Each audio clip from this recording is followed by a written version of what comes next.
Settlement Boxing. Like, subscribe, comment. So, Devin the Dream Haney versus Regis the Rougarou PROGRAIS for Regis's WBC title.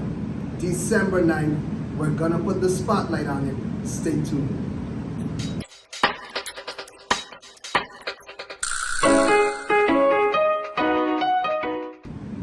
Welcome back to Settlement Boxing.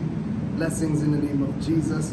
So, December 9th, Devin the Dream Haney versus Regis the Rougarou PROGRAIS. Strengths, weaknesses, keys to victory. So let's first look at the challenger, Devin Haney. Devin Haney is what you would call a complete fighter. Devin Haney can do a lot of things in the ring. He has a great jab. I think that's one of the main facets of his skill set. He has an excellent jab. He has a well-timed jab. He knows how to use his jab to set his opponent up, to keep them off balance. He knows how to use the jab and the lead hand to pin his opponent momentarily in order for him to get off his shots. So he's very savvy in the ring. Devin Haney can throw a plethora of punches. He can throw every punch in the book, and the good thing about Devin Haney is he does know how to throw combinations.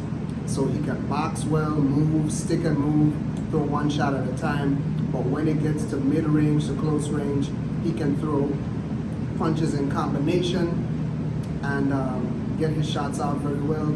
He has an excellent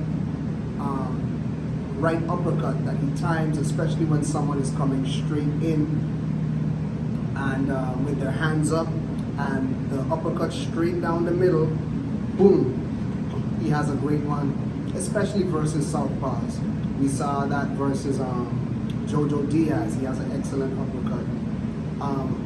Devin Haney is also, I need to point out that he's very, very experienced.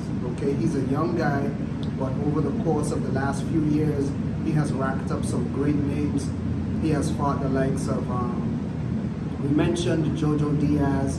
He recently fought Lomachenko. He fought Jorge Linares, who recently retired. He fought Yuriorkis Gamboa. So he fought a lot of guys that, even though he's young, they gave him a lot of experience, okay? Devin Haney, he came from the Floyd Mayweather school. From the time he was a kid, he was around Floyd Mayweather. So his IQ is very high. He has a lot of nuances to his game, and you can tell that he's always evolving. He uses fast twitch muscles. He does have great reaction time, and that really puts him a cut above the rest. And I would say he's the cream of the crop between 130 to 140. Not saying that he is the only top guy, but he emerges as one of the best in and around the lightweight division. And now he's taking his efforts and he's daring to be great. He's moving up a weight class from 135. He relinquished his lightweight titles, and now he's gunning for Regis PROGRAIS title, which he won after beating Zepeda. So those are the strengths of Devin Haney. I mean, he does have some weaknesses, which we'll get into, but Devin Haney, it's safe to say, and I can clearly state that he is a complete fighter. He has youth on his side in this fight, and he's gonna be very difficult to beat for anybody. All right, so it's interesting to see how the fight is gonna play out. Now, when we look at Regis PROGRAIS is a great fighter in his own right. We talked about Devin Haney's experience, but Regis PROGRAIS is also experienced. He fought Josh Taylor, he fought Julius Ndango, and he was unified at one point in time.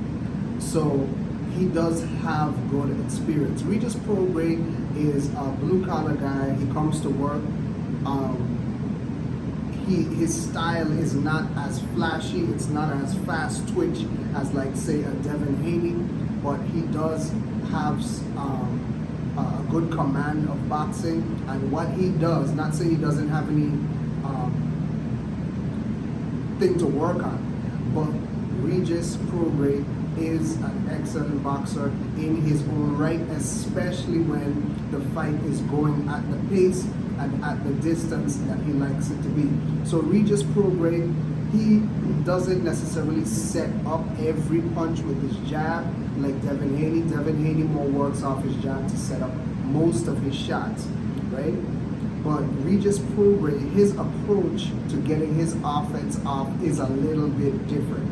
So what Regis PROGRAIS does, he's a southpaw, so he walks towards his opponents and he's switching head slots, moving his head in different positions while he's walking towards his opponent. And what he'll do, he'll move his head, weave a little bit, kind of get in a rhythm of moving his head, and then he'll shoot a jab. So move, double jab, right? He'll step in with the jab.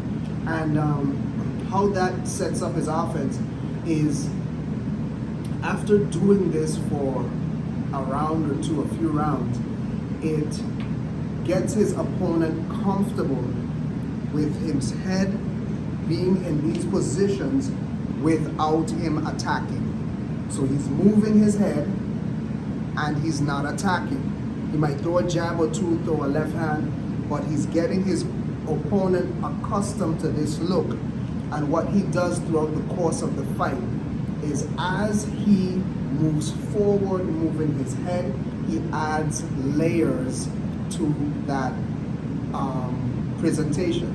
So instead of just moving his head without landing any offense or creating offense, Regis PROGRAIS, after he gets his opponent comfortable, he starts adding punches to the movement.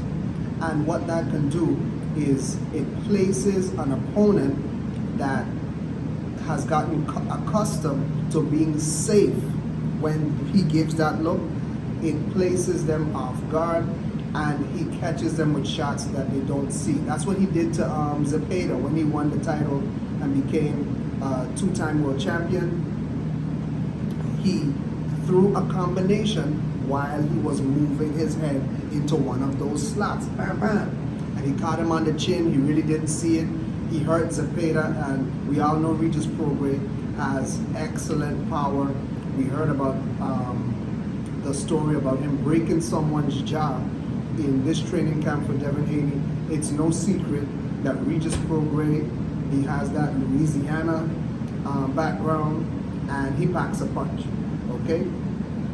So Regis PROGRAIS is definitely a formidable opponent, and he's not a coward. He has a lot of grit. He will get hurt, get up, and finish strong, and he won't stop until he gets his get back. So I like Regis PROGRAIS. He's a rough, rugged guy, and this makes for an excellent fight. Devin Haney cannot underestimate Regis PROGRAIS, because even though I highlighted how he comes in moving his head, Regis PROGRAIS at mid-range, close range, he will roll and come back with a left hand. He goes to the body very well, and if you let Regis PROGRAIS hit you, he can hurt you, because like we said, he packs a punch, and he's much more savvy and comfortable in the ring. You don't want to play with Regis PROGRAIS, because he will put you on your back pockets, all right? So let's look at weaknesses, all right? Devin Haney, like we said, he's a complete fighter, and he does have a lot of strengths, but he does have weaknesses, but you have to be able to exploit them. But one of the main weaknesses of Devin Haney is, some way or the other, because of his style, he fights in that Midwest style. We mentioned his affiliation with Mayweather and Roy Jones early in his career. Devin Haney likes to fight with his lead hand down, and it kind of his forearm goes across his body to protect his body, and he has the backhand, his right hand, posted on his chin this way. But Devin Haney, the way his style is, the twitchy style, reactive style, he likes to roll his shoulder, come back, slip punches, roll shots, weave shots. Sometimes, actually most times, his hands are down, and he's relying on his reaction time to get away from punches, and that can be a problem because Devin Haney is susceptible to the left hand. Linares hit him with the left hand. Jojo Diaz caught him with the left hand. Lomachenko caught him with the left hand. George Kambosos caught him with the left hand. Devin Haney has a hard time getting away from the left hand, whether the person is orthodox or southpaw. If Devin Haney is Superman, the left hand is kryptonite. And how he gets into trouble with the left hand is, again, his hands are not high, covering his face, right? Or defending punch traffic. It's not controlling the space. He doesn't have a hand stuck here or posted here holding the phone to defend against the left hand. A lot of times his hands are like this. And what can happen is if you're solely relying on your reaction time, your speed, your reflexes to get away from punches, your opponent can set you up.